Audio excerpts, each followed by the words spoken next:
Hi there folks, Dave here from Vermiculture by Robin's Nest, Cape Town, 3rd of August 2020.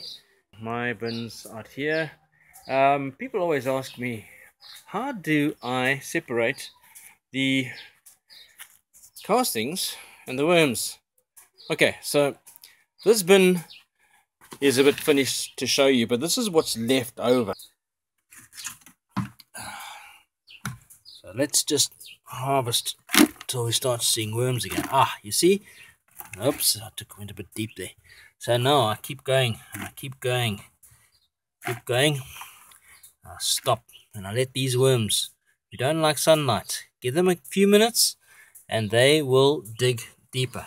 So this entire bath was full, so what's left in here is mostly just worms. I could at this point take everything that's here and put these all into a new worm farm, or in my case into one of my others, and let them carry on doing, because there's not much more castings I'm going to get out of this bath. As I say, this was a full bath full, and now I'm going to start picking worms.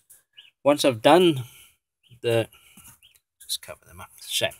These will then get taken thrown into my harvester, which is made of bicycle wheels and chicken wire. I had a friend of mine make up a frame for me in December, and those go in there, and as you can see, castings come out the bottom.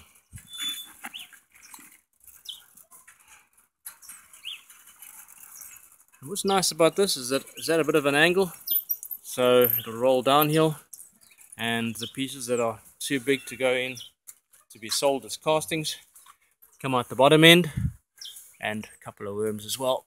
I'll put those guys back in. But here is what I will be collecting: your black gold. This is what we want to collect and put in bags and sell. So, hope you enjoyed that. Now you know how I do my separation of worms, and that's how it gets done.